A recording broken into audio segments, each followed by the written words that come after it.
मेरे बच्चों, पाठ 20 और इस पाठ का नाम है उनको प्रणाम।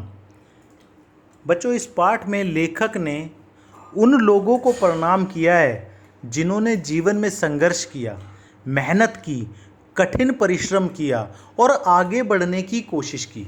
बच्चों, हमें ना सिर्फ उनके नाम याद रहते हैं जो सफल रह गए, जो सफल हो गए।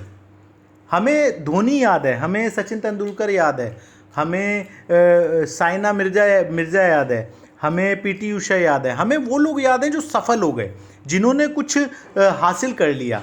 लेकिन जरा सोचो, क्या क्रिकेट सिर्फ अकेला एक सचिन ही खेल रहा था? क्या बाकी देश में लोग नहीं थे जो कि भारत की टीम में आना चाहते थे? लाखों लोग थे।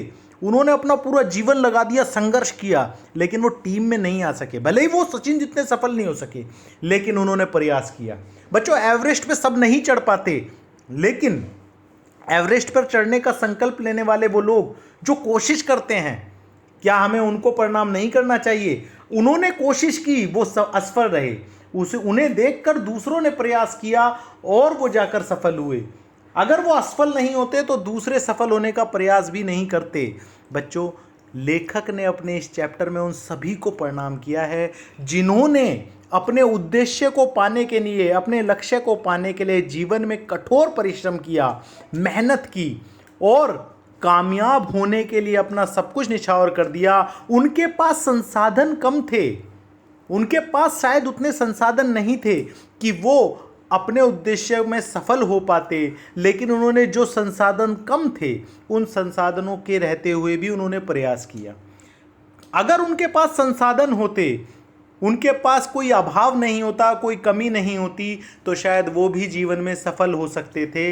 लेकिन उन्होंने संघर्ष को लेखक ने इस पाठ में कहा है कि उनको प्रणाम, यानी कि वो सभी लोग जिन्होंने पर्वतों पर चढ़ने की कोशिश की, जिन्होंने नौकाएं पानी के अंदर उतारी और नौका प्रतियोगिता, नाव वाली प्रतियोगिता में हिस्सा लिया, वो भले ही जीते नहीं, भले ही वो सफल नहीं हुए, पर उन्होंने प्रयास तो किया। तो सफलता और असफलता को, दोनों को उद्देश्य के साथ जोड़ा इस पाठ में कि उद्देश्य तो सफल होने का ही था, उद्देश्य तो देश का गौरव बढ़ाने का ही था, उद्देश्य तो कामयाब होने का ही था। बच्चों, बड़ी साधारण सी बात है, जो लोग आगे बढ़ने का प्रयास नहीं करते, जो लोग हमेशा संसाधनों की कमी का रोना रोते हैं, वो हमेशा पीछे रह जाते हैं। बच्चों, तो संसाधनों की कमी होते हुए भी जिन लोगों ने संसाधनों की कमी का रोना नहीं रोया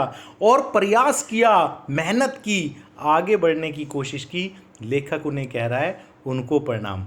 तो बच्चों, प्रणाम करो और अगले चैप्टर में मिलते हैं।